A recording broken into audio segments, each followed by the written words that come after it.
Welcome back to my channel. मेरा नाम है नम्रता शर्मा और आप देख रहे हैं नैम शैम इन कनाडा।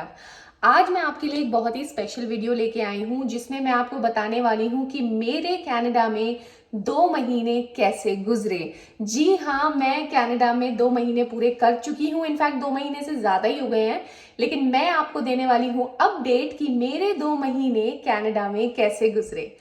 तो इससे पहले कि हम वीडियो स्टार्ट करें, मैं आपको बता देती हूँ कि इस वीडियो में मैं बात करने वाली हूँ 5 प्रोज एंड 5 कॉन्स के, यानी कि 5 अच्छी चीजें और 5 ऐसी चीजें जो यहाँ पे एक स्ट्रगल या फिर एक चैलेंज की तरह महसूस हो सकती हैं। तो चलिए शुरू करते हैं 5 बेहतरीन बातों से। तो आइए बात कर लेते हैं हमारे सबसे पहले प्रो की, जो कि है यहाँ का टेम्परेचर और इन्वायरमेंट।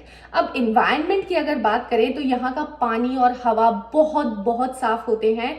ये मुझे तब रियलाइज हुआ जब यहाँ आते ही मेरी स्किन इतनी ज्यादा फ्लरिश करने लग गई। मेरे को बिल्कुल एक्ने या फिर किसी भी तरीके की स्किन इश्यूज नहीं हुए। Second thing is the clean air. जब आप एक क्लीन एनवायरनमेंट में रहते हैं तो आपका मूड बेटर होता है, आपको खुद अंदर से महसूस होता है that you are breathing better. So यहाँ की साफ हवा और पानी को लेकर मैं कोई शिकायत नहीं करूंगी, दैट इज A1। जहां तक बात है टेम्परेचर की, मैं जब कनाडा आई थी तब लगभग बिगिनिंग ऑफ फॉल था, middle time of fall, and beginning of October is beautiful. यहाँ पे इतने तरीके के कलर्स देखने को मिलते हैं, yellow, orange, green, red, pink, कि आपकी आंखें ना ऐसे यू सुपर सरप्राइज्ड। तो जब आप यहाँ आए तो मैं कहूंगी फॉल सीजन इज वंडरफुल। जो लोग इस चीज को लेके डरते हैं कि कनाडा में बहुत ज्यादा ठंड पड़ती है, तो मैं आपको बता दूं, अगर आपके पास सही तरीके का विंटर गियर है, आपको ठंड से डरने की बिल्कुल जरूरत नहीं है। मैं इसके बारे में अभी एक और वीडियो आगे बनाऊंगी डिटेल में, जहां पे मैं बताऊंगी कि कैसे कनाडा की सर्दियों से लड़ा जा सकता है जब बात आती है हमारे विंटर गियर की। तो चलिए जानते हैं second pro of living in Canada. दूसरा फायदा जो मुझे कनाडा में आके महसूस हुआ 2 महीने के अंदर अंदर था यहाँ का सरकारी काम। यहाँ पे हर चीज इतनी प्यारी तरीके से होती है ना कि यहाँ पे कोई VIP लाइन नहीं होती है, यहाँ पर कोई रिश्वत नहीं होती है। किसी भी तरीके से अगर आपको काम कराना है, आपको बिल्कुल स्टेप बाय स्टेप प्रोसेस में चलना पड़ेगा। एंड इसका फायदा हमें तब होता है जब हम अपनी यहाँ पर डॉक्यूमेंटेशन बनाते हैं। अगर आपको घर लेना है, आपको जॉब लेनी है, आपको किसी भी तरीके का काम करना है, there are a particular set of documentations that are required.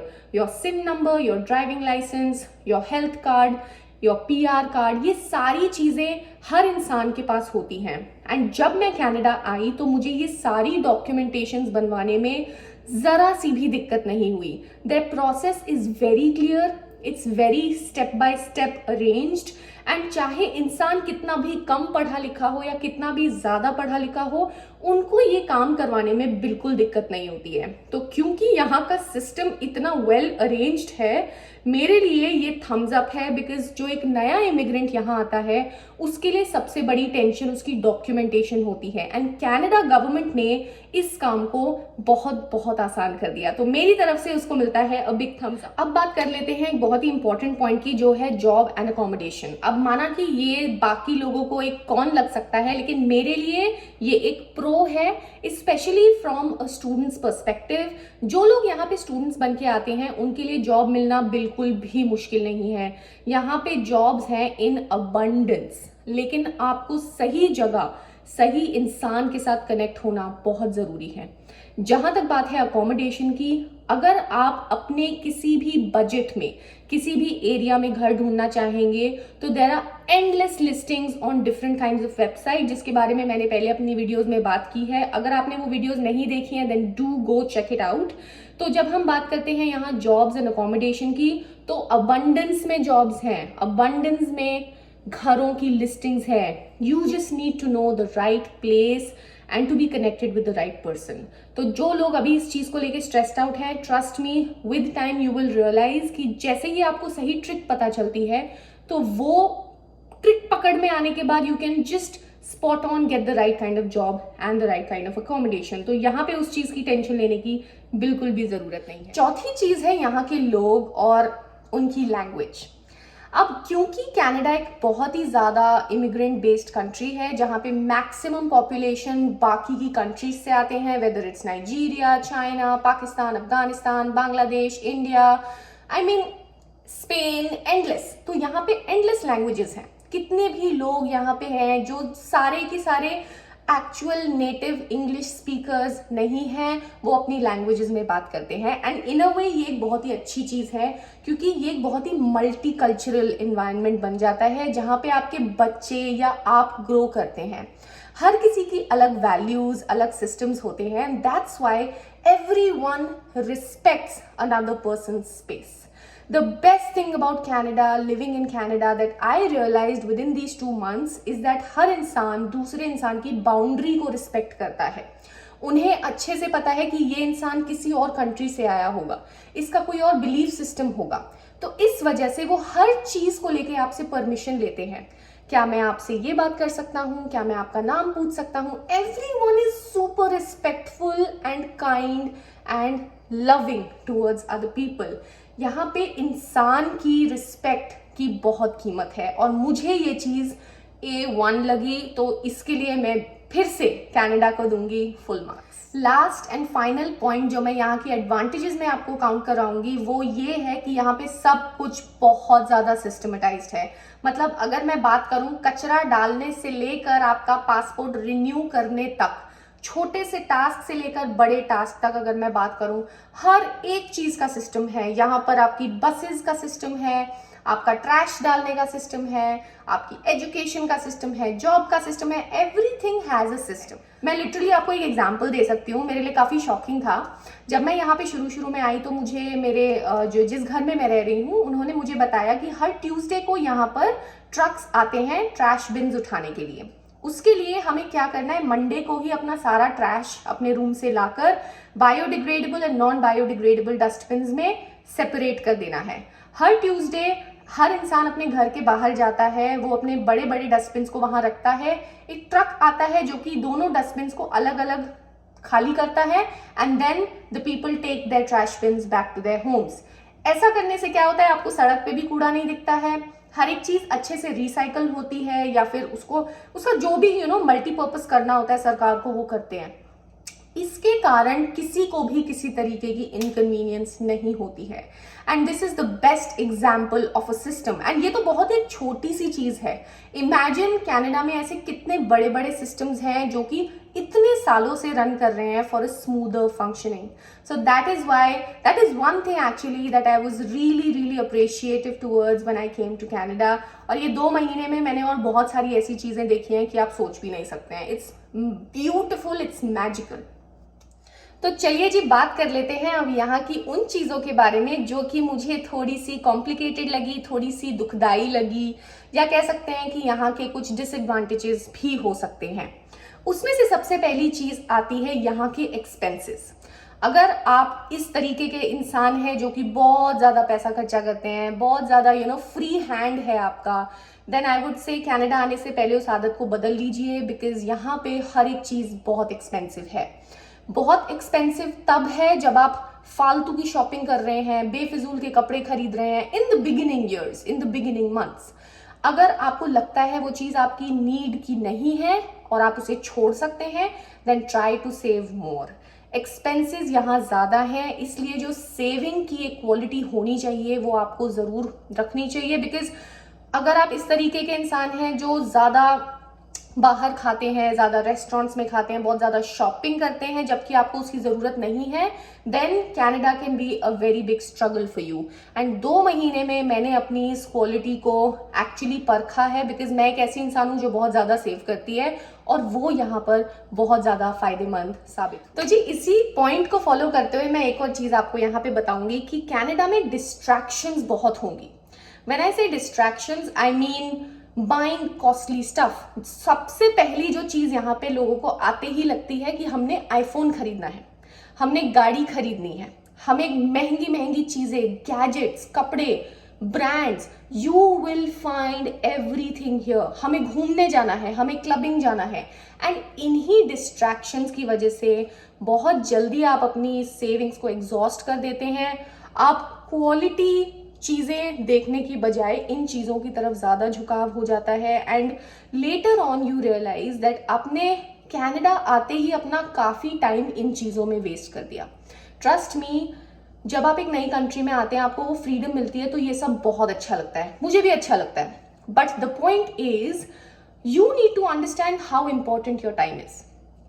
आप कहाँ पे अपनी सेविंग्स को इन्वेस्ट कर रहे हैं? Is this the time to earn money और is this the time to spend money? So this point is especially for those kids who are coming here on study visa. There is a lot of crime. ऐसी कोई country नहीं है जहाँ पे crime नहीं होता है, इसलिए यहाँ पे आपको सतर्क रहना पड़ेगा। लाइक सावधान इंडिया, तो आपको सतर्क रहना पड़ेगा। You have to be careful whom you are getting involved with, because यहाँ पे बहुत सारी डिस्ट्रैक्शंस होती हैं।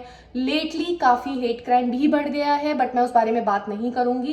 पर ज़रूरी है कि आप अपने आप को सेफ रखें, बिकॉज बहुत स्कैम्स भी होते हैं यहाँ पे, बहुत गलत तरीके के लोग भी होते हैं। ऐसा नहीं है कि आप फॉरेन कंट्री में आ गए तो यहाँ पे सब बेस्ट है, यू नो एवरीथिंग इज रोजी।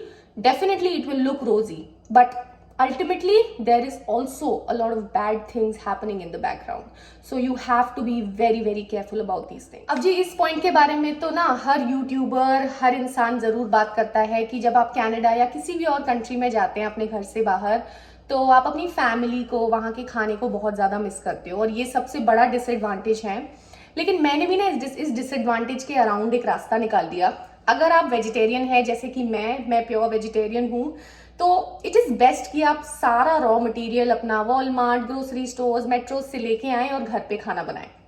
हाँ, थोड़ा सा मेहनत ज़्यादा लगती है और बाहर इतना खाने को नहीं मिलता है, बट जब आप इंडिया से या कहीं से भी अपने किसी भी देश से आए, अपना फेवरेट खाना सीख के आए, बिकॉज ट्रस्ट मी, यहाँ का खाने का टेस्ट थोड़ा सा अलग है। अब मैं यहाँ पे दिल्ली की चाट और गोलगप्पे तो एक्सपेक्ट नहीं कर सकती ना, तो इससे अच्छा होगा कि वो चीज़ आप घर पे बनाएं और खुद खाएं।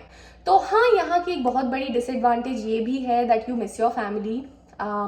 जब आप कनाडा आते हैं तो आपको पता है कि आप 1-2 साल से पहले वापस घर नहीं जा सकते हैं, बट उसके लिए मैं यही कहूँगी कि try to stay connected and अपना वक्त ज़्यादा से ज़्यादा इस्तेमाल करें।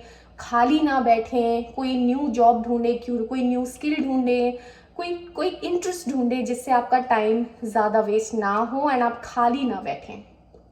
तो अगेन इसी चीज़ से मैं अगर फॉलो करते हुए एक और डिसएडवांटेज कनाडा की बात करूं, तो फिर वो होगी आपकी मेंटल हेल्थ। यहाँ पे आने के बाद इंसान का शेड्यूल बदल जाता है, कोई लोग नए हो जाते हैं, एनवायरनमेंट नया हो जाता है, जिसके कारण मूड लो होना बहुत ज़्यादा कॉमन है। जैसे जैसे ठंड आती जा रही है, मैं आपको अपने एक्सपीरियंस से बता रही हूँ, आपको हफ्तों तक सनलाइट देखने को नहीं मिलती है। अभी भी मैं जहाँ पे खड़ी हूँ, सन डाउन जा रहा है, आप वीडियो में देखेंगे जैसे जैसे वीडियो पास ऑन होगी, और अभी सिर्फ और सिर्फ 4 बजे है। Look, this is the time and sun down जाने लगा है। एंड रिमेंबर, जैसे जैसे सनलाइट आपको कम मिलेगी, आपकी मेंटल हेल्थ इश्यूज होने बन सकते हैं। You might feel low, you might feel blue. इसलिए कनाडा की एक बहुत बड़ी डिसएडवांटेज ये भी है, क्योंकि आप एक नई जगह आए हैं, आप ज़्यादा लोगों को नहीं जानते हैं, तो आपका मूड फ्लक्चुएट होना बहुत आम है। उसके लिए भी अगर आप चाहें तो मैं एक न्यू वीडियो बना सकती हूँ, जिसमें I will help you to understand कि ये क्यों होता है, क्या कर सकते हैं इन चीज़ों से ओवरकम करने के लिए। So do let me know in the comment section below. तो अब मैं बात करती हूँ यहाँ की फाइनल डिसएडवांटेज की, जो कि कई लोगों के लिए शायद डिसएडवांटेज ना हो, लेकिन मुझे फील हुई 2 महीने के दौरान कि यहाँ पे फिजिकल एक्टिविटी बहुत लिमिट हो जाती है। क्योंकि यहाँ पे ठंड इतनी ज़्यादा बढ़ती है, आप ज़्यादातर कोशिश करते हैं कि आप घर में रहें, राइट?